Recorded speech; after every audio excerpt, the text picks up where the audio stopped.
Welcome to Houston Sports Talk with your host, Robert Land.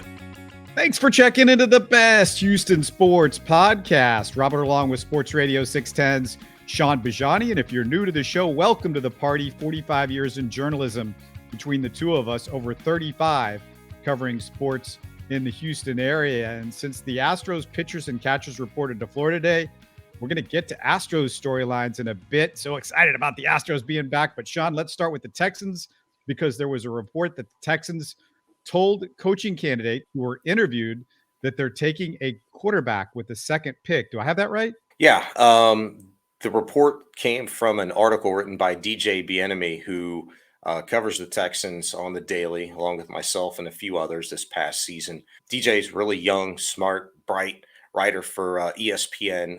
He put out an article, I think it came out this morning or late last night. I can't remember, on ESPN.com, but he cited that according to league sources familiar with the Texans interview process, that the front office told potential coaching candidates it plans on using the number 2 overall pick on a quarterback. Sometimes teams will do this, share that type of information with coaching candidates just to kind of gauge their feel, because, it's something that I don't think a lot of organizations would typically do with candidates, but this being such an important offseason and you having such a high valuable pick such as the Texans, it is important to have those candidates on the same page as you if you're really valuing their opinion and considering them for a job. So maybe not that big of a surprise in terms of the Texans revealing that information, or the real non-surprise is the information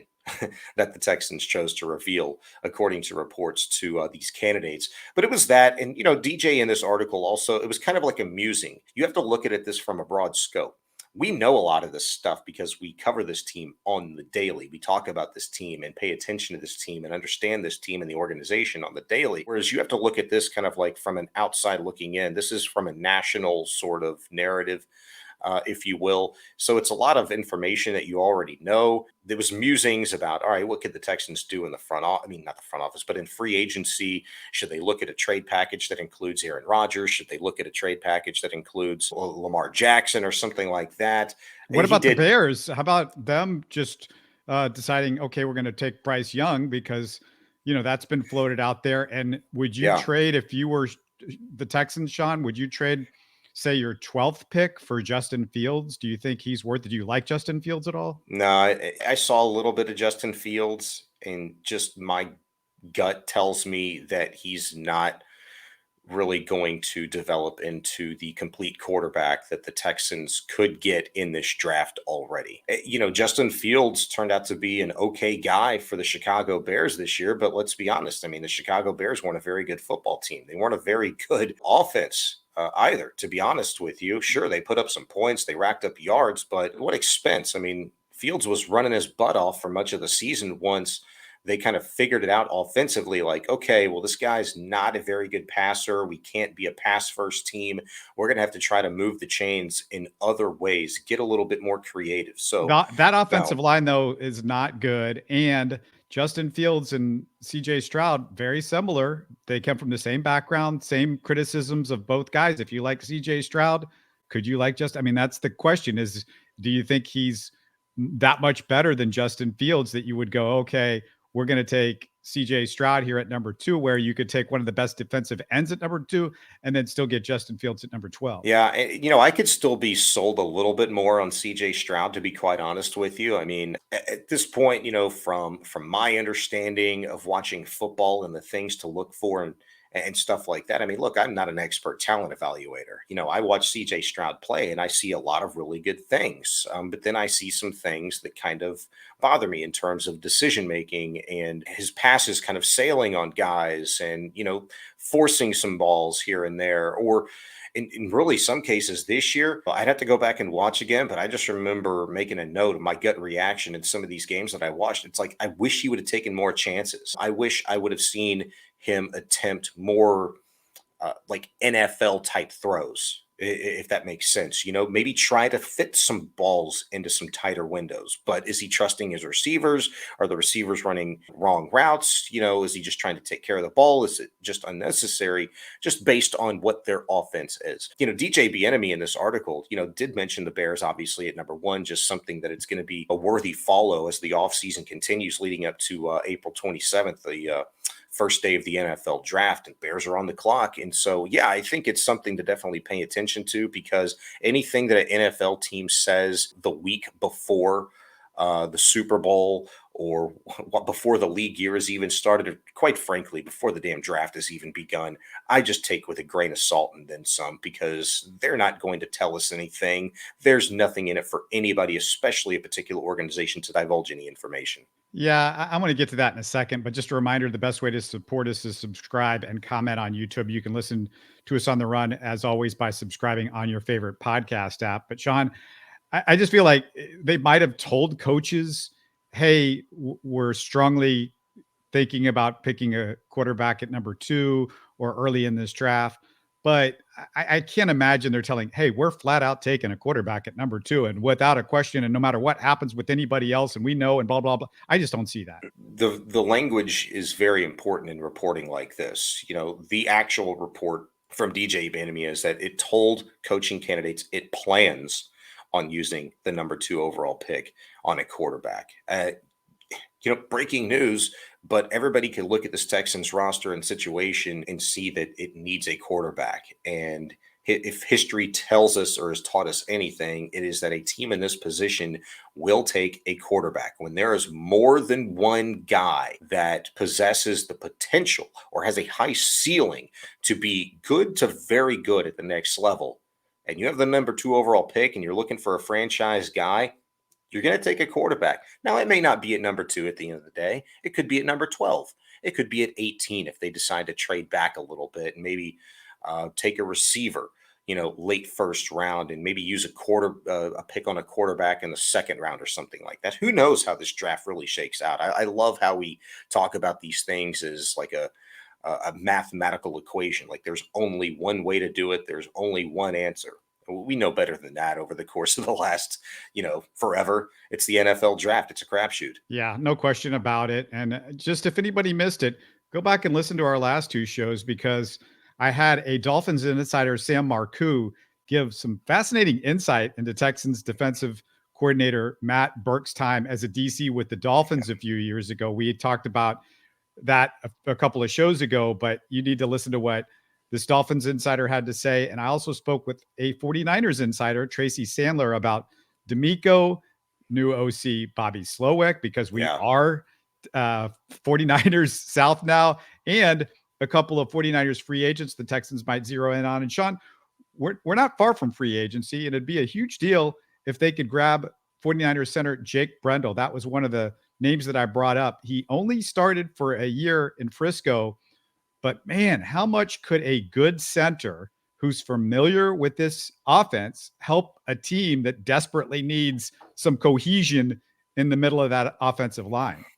It means everything. You take into account your bookends, your left and right tackle. Presumably those guys aren't going to go anywhere. They're probably going to get extensions, probably Larrabee first, Titus second. And then that is, the most important thing right now on this Texans offensive line is nailing down that center. You'd like to have a good, smart, tough, veteran NFL guy to come in here that, sure, is familiar with this type of offense, the run zone blocking scheme. We saw a couple of different blocking schemes under the Kubiak regime. Obviously, a very similar offense with the Shanahan. He stems from that tree as well, but they employed both zone and gap blocking systems. If you can get a great, durable, knowledgeable veteran center in here, I mean, that's a game changer for this Texans offensive line, Robert, who hasn't seen the quality and really consistency in that offensive line since, let's go back to the days when you had Wade Smith at left guard and you had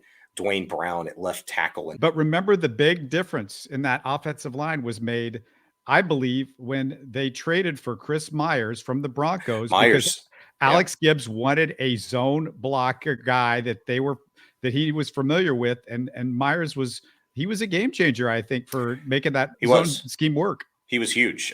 Chris Myers and Mike Brazel, who was their right guard here for a couple of years, it was probably the most consistent and one of the more quality offensive lines in the entire NFL during that time. It was just unfortunate that the Texans, under Rick Smith, who was GM at the time, didn't do everything they possibly could to retain that offensive line. Eric ends up going, I think, to Cincinnati, and they lost Mike Brazel to somebody. Chris Myers, I don't know where he ended up going to. I felt like he stayed in the AFC South for a couple of years. Dwayne Brown, goes up to Seattle.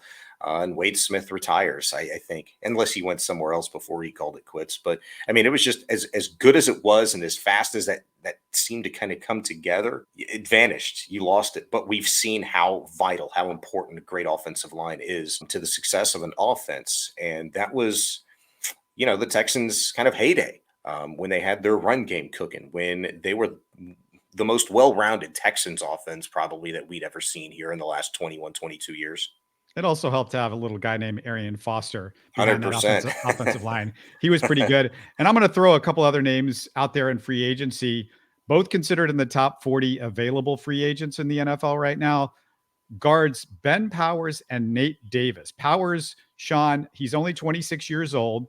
Yeah. And check this out. He gave up 1 quarterback hit and 0 sacks this past season with the Ravens. He had the second best pass rating among guards in the NFL, only committed 1 penalty. He's not the best run blocker, but still solid, and his expertise is kind of good opposite Kenyon Green, who can handle more of the run blocking, but's got a little bit weaker pass blocker, so it gives you good balance. And then Nate Davis would be a double coup because he plays for the Titans, so you weaken a division rival. Davis is the opposite of Powers. He's a better run blocker. The only concern with him is injuries, Sean. He's missed 8 games over the last 2 years, but signing either Powers or Davis would be a massive upgrade.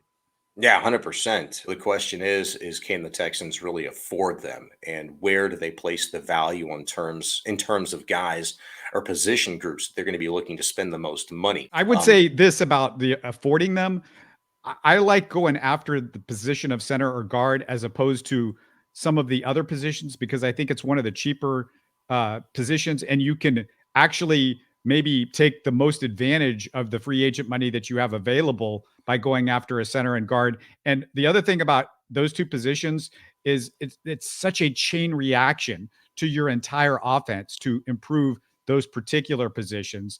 And I don't think the 49ers can afford to spend a whole lot of money, as I talked about with Tracy yesterday, because, they just don't have a lot of money available. And I think that's going to be a little bit of a factor for the Titans. I mean, I'm hearing things that Davis is as good as gone for them. And Powers is, they've got a lot of good offensive linemen. I don't know how many they're going to want to pay. And they're in a situation right now where they're trying to figure out the Lamar Jackson thing. Yeah, it's a great point. It's a great point. But the Lamar Jackson situation, I mean, they both can be true in Baltimore. Because we've seen the success of Lamar Jackson. Obviously, he bet on himself this past season, probably didn't have the year that he wanted to or felt like he needed to get that money. And he probably won't get the money that he wants ultimately at the end of the day. But both could be true there. The offensive line, the value for Lamar and things like that. But there's absolutely no question. If the Texans are going to be drafting a young quarterback here that they're going to throw into the fire, let's just say, instead of having a veteran quarterback, take the reins for a few games or even the first season, like we've seen before in the NFL, whether it be in Kansas City or Green Bay, wherever it's been. If you're going to throw that young guy into the fire, you need to build the best possible offensive line around him, because you've already got a really good running back in-house, and they very well might have a second if they draft one in the second round or at some point in this draft. Maybe it's Bijan. I know a lot of people want Bijan Robinson to be that guy for the Texans. I would certainly love it. I wouldn't kick that idea out of bed. But presumably that two-headed monster is going to be an absolute beast this year, when it was a popcorn fart of one last year with Rex Burkhead and Damian Pierce. No hate on Pierce, obviously, but the Rex Burkhead really made the punch of Pierce feel a little bit softer. But yeah, offensive line is absolutely huge. If you can make that happen, that'd be great. Thing is, the reason why I brought up the affordability of it, Robert, is, the Texans have the 5th most money to spend in the entire league right now, which is about $40 million. Well, you have to consider the fact that you're going to be paying, maybe it's 11 rookies. Maybe they turn the 11 draft picks into 9. You're going to be, using some of that money to retain some of your own. If that's Laramie Tunsil, if that's Titus Howard, what kind of deals are those guys going to get that's going to eat into the cap this year? Nick Caserio was on Sports Radio 610, Texans Radio, Wednesday night, and he talked a little bit about this and was like, hey, look, yeah, we have this money, but there's a lot of areas in which we have to pull that money from to make things work. Never mind practice squad guys. So it's not as much money as you think that we have to spend this offseason. Granted, it is more than they've had here in recent years, and Caserio's busted his ass, to try and make that happen to where the Texans can go out and improve in free agency. But to how much, to what degree, and specifically what position groups remains to be seen. I'm with you, though. I hope it's on the offensive line. Did he factor in when he was talking on 610 at all the Brandon Cooks coming off the books, that money as well? Man, I wish, and that's something that I've actually thought of. Maybe this is just a stupid idea, but I choose to believe that Caserio, if you listen to him talk, is a very calculated guy and always seems to be thinking not just one step ahead, but sometimes maybe 2, 3, 4 steps ahead. Like has this grand, plan in this vision, and it has to just all come together. And it's a very difficult thing to do. But in terms of Brandon Cooks, I thought, what, maybe it just didn't make sense for them at the time, not just from a financial standpoint. Certainly you'd like to have gotten rid of that cancer in the locker room at that point in time because the heat was getting real hot. But if a deal wasn't going to make sense for them in terms of how much money they were going to have to eat just to get rid of him this past season, maybe it makes more sense that, okay, the guy stayed here. He played through it. He was a good soldier at the end of the day. He showed other NFL teams, XYZ, what he could still do. Maybe he's a component for a draft day deal somewhere to where it's, if the Texans want to move up to that number 1 spot, maybe it's if they want to move up from the 12 a little bit higher into, the 9, 8, 7 range, whatever the case may be at any point in the draft. Maybe that's a plan that Caserio had for Cooks to sweeten any sort of a deal. Also, too, maybe if you're able to throw a Cooks in, it would prevent you from having to offload your draft capital for this season and certainly next season, too. Also, when you talk about Titus and Tunsil, they're signed for this year. They're under contract. So it's not like that contract is going to bite in to this year. If you do it right, you push it to, when their contract runs out. So with these other guys that I'm talking about. Yeah, and give them good signing bonus money too. Yeah. Yeah. You front load it.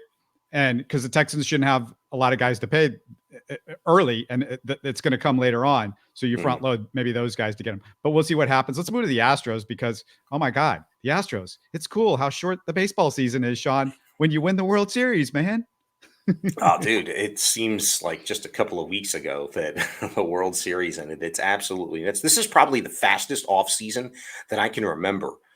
To be quite honest with you. Well, because it went that extra week because of the lockout, or what, wasn't it like a lockout last year? Yeah, it was a lockout. It was a lockout, obviously. And, they played 6 games in the World Series. So the season drug on a little bit. But I also think it was the fact that, as soon as the season ended, it was almost like every week there was something going on. Like maybe there was just a downtime of about 2 or 3 weeks, it felt like, because 6 days after the Astros won the World Series, they decided not to retain James Click. And they re-upped Dusty Baker the day of the parade. And then the GM search was on. And then we had all of this Bagwell stuff. And he's out, wheeling and dealing, signing guys. He's in on the Abreu signing. And he's the spokesman for the team, acting GM. And it was just, we had something to talk about almost every single week with this team. It never felt like it ended. Baseball season here in Houston felt like the NFL everywhere else. Like there's never really an off season. There's always something going on. So, and yeah, the fact that the Rockets stink and the Texans stink, we were doing the countdown to pitchers and catchers reporting as soon as the last out was made of the World Series, it seemed like. So yeah, it's been fast. Well, good news from the new general manager. You mentioned James Click, Dana Brown, the new guy. Yeah. hoping to extend Altuve and Bregman. That'd be nice. Altuve, Bregman. Let's see what's cooking on the Kyle Tucker front. It seems like more and more people are talking about that. His name is coming up. If Dana Brown is going to be as aggressive or can be as aggressive as he says he'd like to be and thinks this organization needs to be, getting Kyle Tucker locked up right now is a great deal. And I have to think that's probably closer than not, because Tucker losing his arbitration case, asking for 7-5 and only getting 5-2, whatever it was, I just kind of found laughable. But then I started to sit back and think about it. It's like, you know what? Like, if it's here, and I believe that it will be, he's going to recoup that money tenfold at some point. He is going to get that deal that he deserves for a guy that has been one of the best right fielders in all of baseball, both from a fielding standpoint and from an offensive production standpoint. Being a 3,100 guy, that's what we all have to believe is in his future for the next decade plus, if he's able to stay healthy. I mean, the guy's an absolute phenom. And I'm so glad it worked out. But I think Dana Brown has probably made that a priority. I know he's come out and said, look, hey, retaining homegrown talent, whether it be Alex Bregman, whether it be Jose Altuve or Christian Javier, whatever the case may be, is paramount, is important. And it's what great organizations do. That's true. And Kyle Tucker's one of them. So I fully anticipate him to get a deal done with Kyle Tucker. Is it going to be before the season? That would be awesome, just to kind of put that one away and focus on some other things. Yeah. And who knows? Who knows? I mean, maybe Tucker, he's been a 3,100 guy, I think, on average for the last couple of years. He's entering year 4 of his time in Major League Baseball, 268 hitter. I think this guy's translates to the type of plate appearances that he has, Robert. I think it translates into him being more of a 280 kind of guy, a slightly better on base guy than he has been just in his first 3 years. I think he's going to be a great player for a long time. All right. I know one of the things you wanted to get into was the Astros depth, and their bench Yeah. guys could potentially be David Hensley, Mauricio Dubon, Michael Brantley, Jake Myers, either Corey Lee or Johnner Diaz, and maybe JJ Medijevich. But frankly, if there's any concern about it, I just don't have it, because we didn't have Brantley most of last year. Dubon is Dubon, so I'm not excited, but we won the World Series with a lot of Dubon last year. And I like Hensley over Aledmys Diaz as a hitter, Sean, and Medijevich, a little potential. Myers, not thrilled with him, but unfortunately Pedro Leon's development and injuries have taken him out as the guy I was hoping would supplant Myers. But for the most part, I like the depth. I'm looking at this as like 4 guys, really, in terms of depth. I like a David Hensley. I like a Mauricio Dubon. I'm looking at Johnner Diaz, but I have to throw in a Michael Brantley there too, because we don't really know how that dynamic's going to work between him, Jordan, platooning, left field, DH, and that situation. I think it'll work just fine, but load management's very important. So that's kind of why I'll throw Michael Brantley in there as well. But if you look at Hensley, Dubon, Johnner Diaz, and Michael Brantley, from a depth and quality of depth standpoint, there's still some question marks there with Dubon. There's a big, huge question mark there with David Hensley, because, 2 years ago, you felt pretty darn good about Jake Myers, after that, extended cup of coffee that he had towards the end of the season with the Astros, where the guy was showing like, man, he has a great arm. He's got a great glove. He can hit really well, and he's hitting in big situations at the plate. Gets hurt in the postseason, with the shoulder crashing into the outfield wall. And when he comes back, he was just a shell of himself. I mean, the guy didn't look like even a quad A player. He's just a minor league ball player. He can't play at this level. Sure, he was up at the big club, gets a World Series ring, fantastic, but it's a different year. And I need to see more from a guy like David Hensley, who, he was really good off of the bench in some key spots this last postseason and in the regular season as well for the Astros. But let's see what he looks like, up with the big club for a full season. I think Johnner Diaz, who came into, spring training and pitchers and catchers reported just the other day, was it yesterday, 2 days ago? Diaz looking really good, body type wise. By the way, Maldonado apparently has shed 17 pounds. Corey Lee has put on like 17, 18, 20 pounds, whatever the report was. So I think there's some real competition going on there. Can Corey Lee talk to Bryce Young and see maybe he could come up with a plan for Bryce Young? Oh, yeah, right. I don't know. Like, did he get taller? Because I think people would sacrifice like the weight if they just knew Bryce Young was like 6'2", because the weight would come. If you get the frame, the weight's going to come, right? That's a good point, though. And by the way, Bryce Young doesn't need to take any more pictures with Mina Kimes, who's short as hell. I don't believe she was wearing 4-inch heels, though. I've seen her walk the concourse at Texan games in heels, and it's not the most graceful thing ever. But friend of the show, Mina Kimes, too. She's a former guest on Houston Sports Talk. Hey, yeah. I think I am not worried about David Hensley because his whole, if you look at his whole records throughout the minor leagues, the thing that he did better than Aledmys Diaz, and why I think he's going to just be better hitter overall. Aledmys Diaz can probably play a lot more positions and play the positions better in the infield, so you will miss that. Dubon's going to have to sort of make up for that with what he does. And I'm sure Dusty will play Dubon if it'll feel like every day, but it's not going to be every day. But David Hensley, he is going to get on base via walk. He will extend counts. He is more like a classic Astros hitter. Aledmys Diaz, by the end of his Astro tenure, and maybe it was there the whole time, he was just like, if it's close to the plate, I'm swinging. If I feel like it's anywhere in the vicinity, I'm swinging. Yeah. And that was the issue that I had with him. So I'm excited about having David Hensley. I mean, I will miss the fact that you have an Aledmys Diaz that can play all the infield positions. I will miss that it looks like Yuli is not going to be back. So he was a guy in a pinch, could play second, short, and third. And it's easy to find, players that can play first base. The one thing about Jake Meyers, I'll say, is just, I mean, yeah, am I not excited about Jake Meyers? Yes.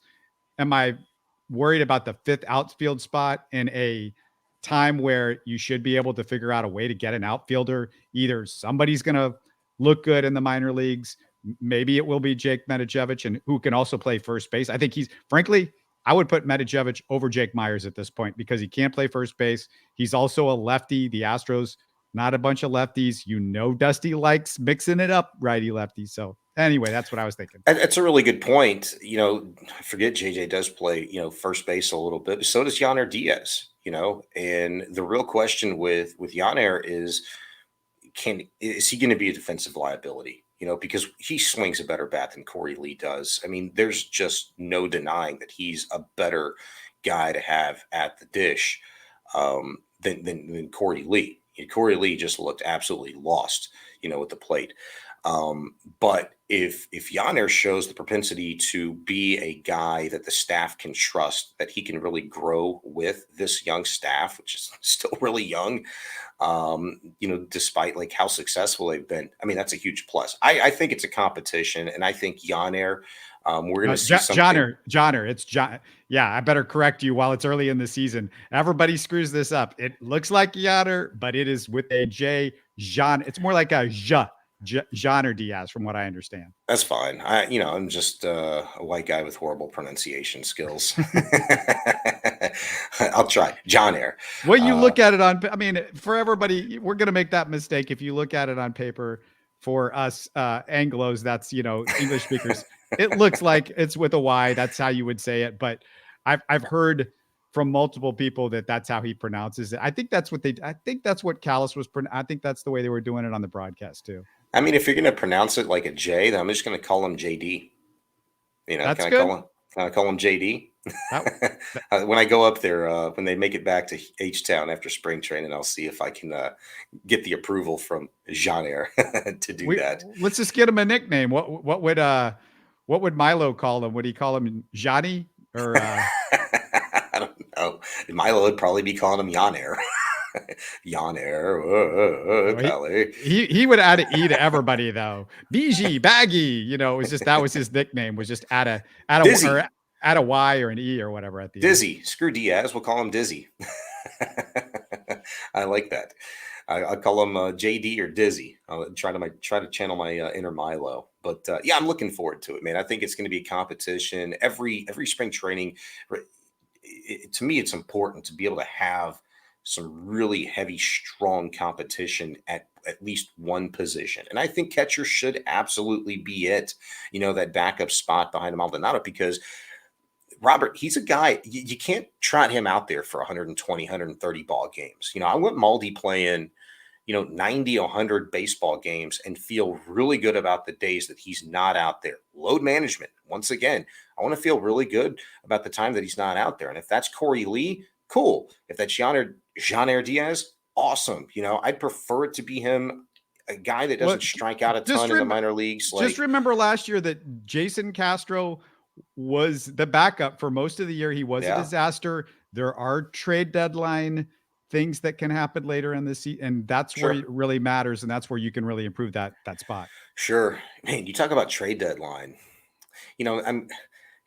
Let's play this game real quick. James Click wanted to kind of disrupt the chemistry a little bit this past season, right? When he was talking about doing a deal involving Jose Urquidy, right? Who was that for? Do you remember? Wilson Contreras. Wilson Contreras, right? The catcher from Chicago Cubs. Yeah. And as aggressive as Dana Brown says he wants to be and like to be, and I think, granted, in all fairness, it seems to have been those comments more pointed towards signing long-term contract extensions. But we talk about, hey, ahead of the trade deadline, how aggressive do you think Dana Brown would like to be at some of these positions? If it's that fifth outfield spot, or maybe if it is a catcher where Jean-Air or Corey Lee's just not cutting it, and Maldi, for whatever reason, just can't seem to stay healthy, or they just can't stomach the fact that he's hitting 167, this year with maybe no pop. How aggressive is he going to be? What's it going to cost the Astros going forward? Does he view, these guys you can't touch, over the course of the last year, 2, 3, 4, 5, 6 years with the Astros? Does he view that a little bit different? How aggressive will he be? We have a lot to learn still about Dana Brown. Yeah, and you also wanted to bring up the starting rotation. Now, to me, this is pretty simple. We've got 6 starters. Hunter Brown should start in the bullpen with early days off the first couple of months. And after that, Sean, I assume we'll see a 6-man rotation with Hunter back in there. And you got to be careful with his innings, since he hasn't gone through a major league season yet, and he pitched into November for the first time as a pro. So for me, it feels pretty cut and dry. And the only question for me is, who's that guy that the Astros have that potentially could be a replacement if somebody gets hurt or a couple of guys get hurt? Because this year, I don't know if there's that obvious minor league guy that's ready to step in there. Everybody wants it to be Forrest Whitley. I mean, it's about darn time, right? The thing is, it's kind of like icing on the cake, right, Robert? If Forrest Whitley has a really good spring and, he stays healthy, how about that one? Let's get that one out of the way. Let's just stay healthy, long enough for you to actually maybe work with Josh Wilson and this big league pitching staff and maybe refine some things and get you in the flow with at least the promise of, I'm healthy. Now I can really start to concentrate on baseball and improving instead of rehabbing all the time, or just pining for the days for you to actually get back on the mound after getting popped for steroid use or whatever the case may be.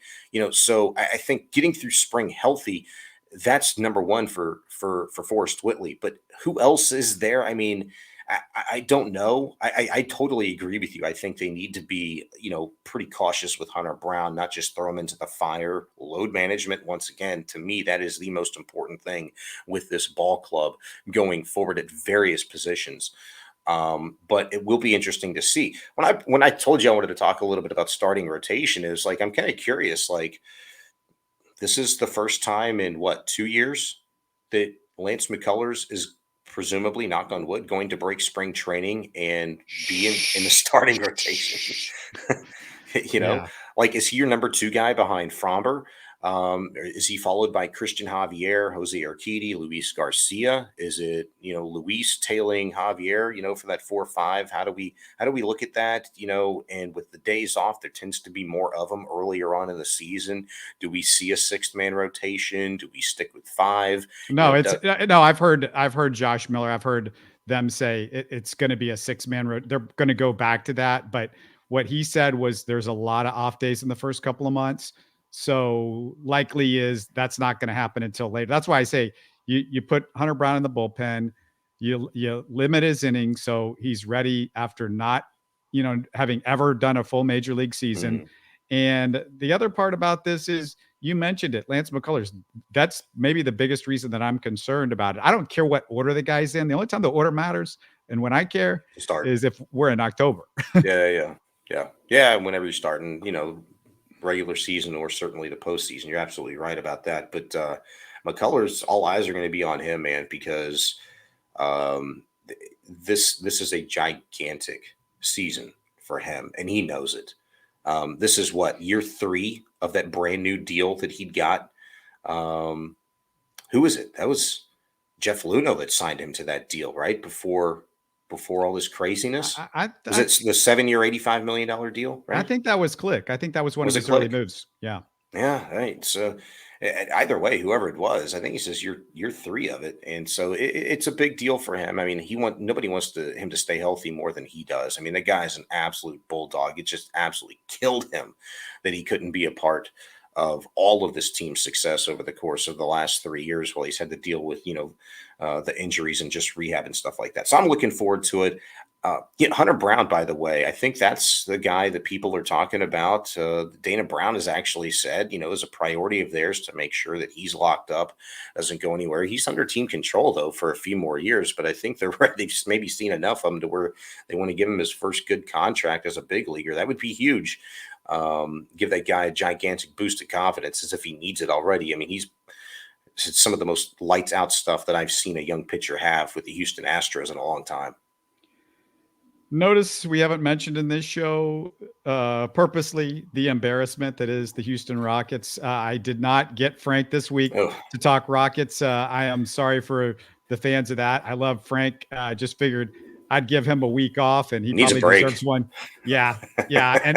And there's the All-Star break this weekend, so we're gonna get KJ Martin in the dunk contest and the rookie sophomore game. We got 3 guys. I don't know who the hell cares about the rookie sophomore game. I don't know who's watching it. There's going to be some diehard Rockets fans. Nobody. I guess. Yeah. I mean, it's just like, who cares? But we'll get back to the Rockets because there's big questions coming up as we head towards the offseason. There's plenty to talk about.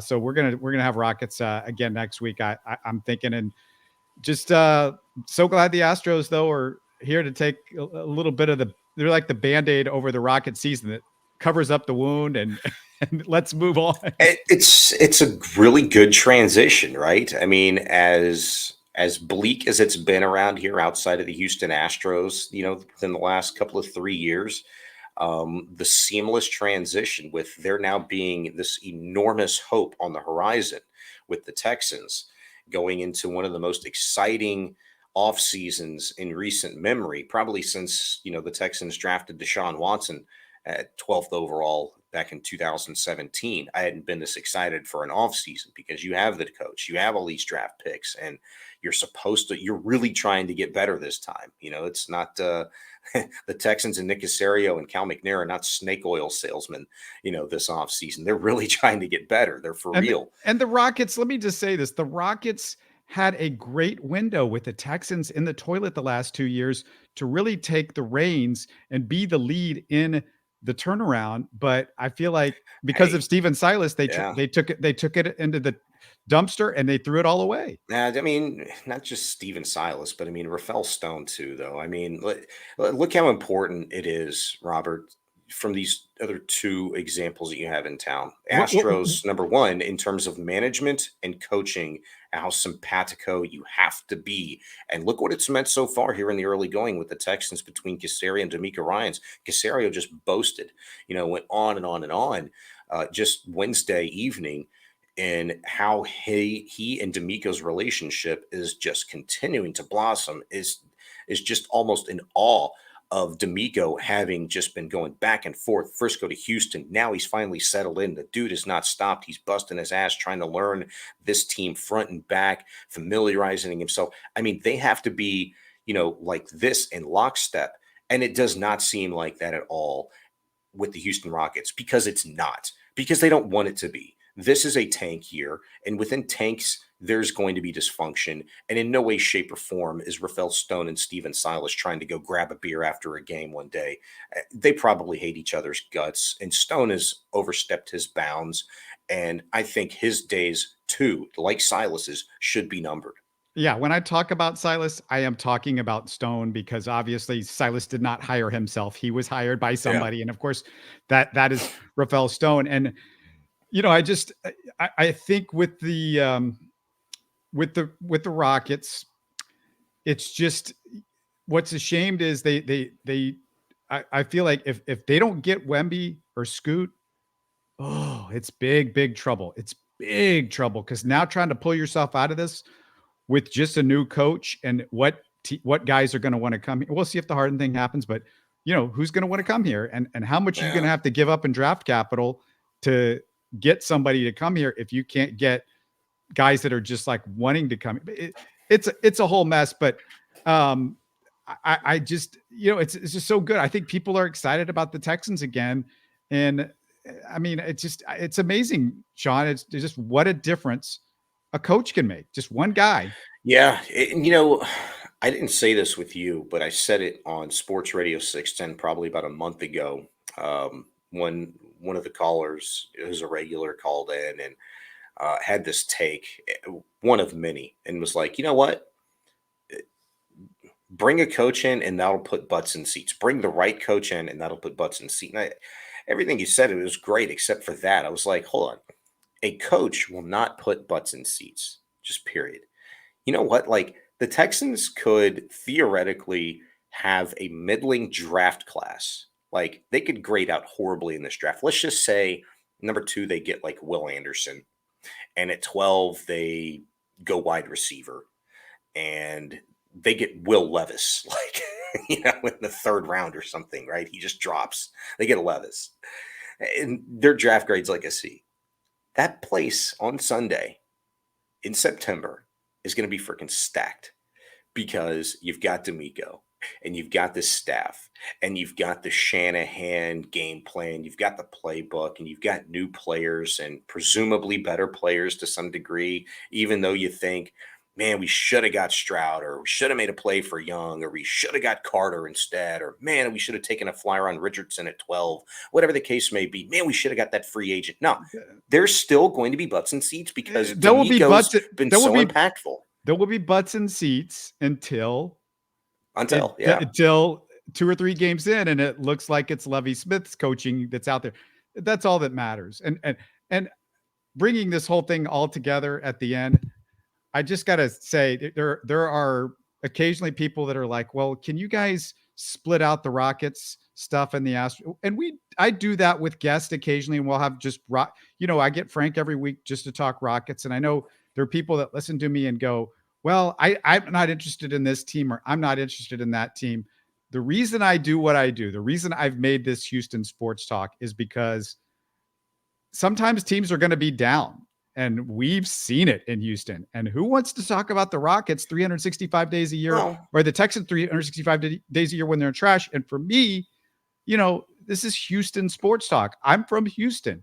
In my day, you rooted for all the teams. And it didn't matter, if you were a little bit more of one fan or another, but you wanted all the teams to win. And whoever was winning was the team that you were excited about. And like, I want to hear more about that team. yeah. So keep that in mind. I think there are people out there that like, oh, I don't get what you're doing.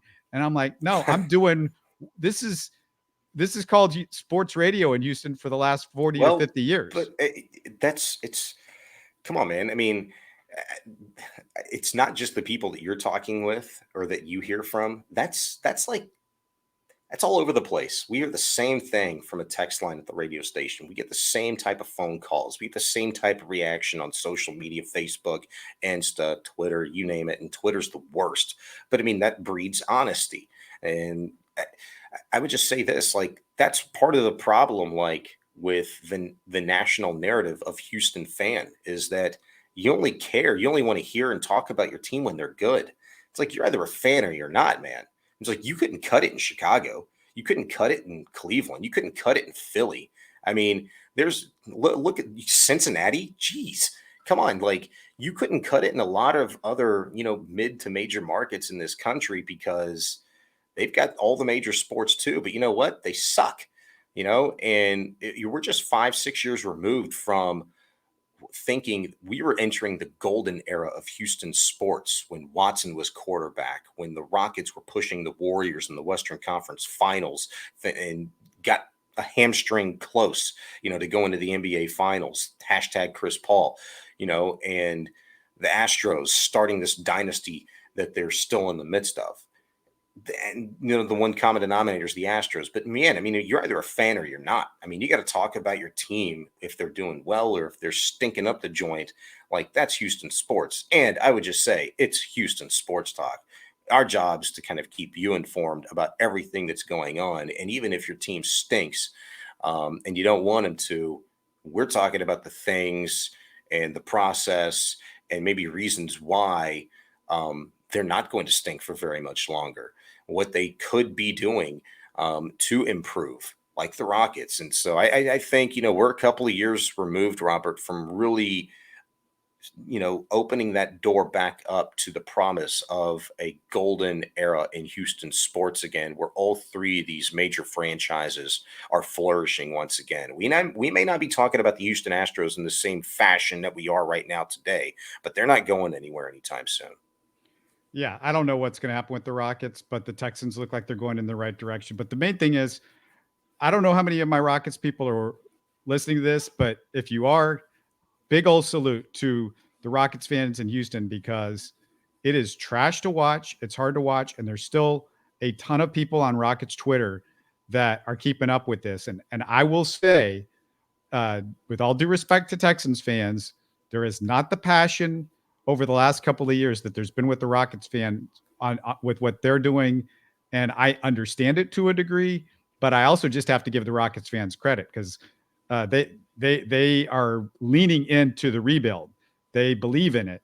They believe in these guys. They still are believers in a lot of these guys that I'm sort of on the fence on it with some of them at the moment. But they've hung in there as good as you can imagine. Some of that's called desperation too.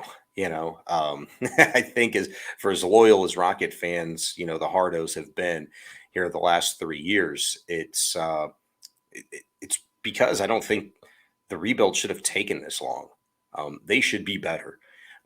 They've gone all in, and it's going to be interesting looking at this organization going forward if in fact they don't get Scoot or they don't get Wemby, because at that point in time, your ass can't tank again. You got to go. You've got to create some salary cap space. You got to go out and improve from a veteran standpoint, develop these guys, get the best head coaching candidate on the market, bring them to Houston, and you get this thing cooking. And not one of those things that I'd mentioned includes freaking the beard, James Harden. You can keep his ass in Philly. He can go somewhere else, but he can't come back to Houston. Well, he might, so be prepared. Thanks a lot, Shaun. We'll do it again on Monday, man. Yes, sir. Always enjoyed it, man. You're listening to Houston Sports Talk.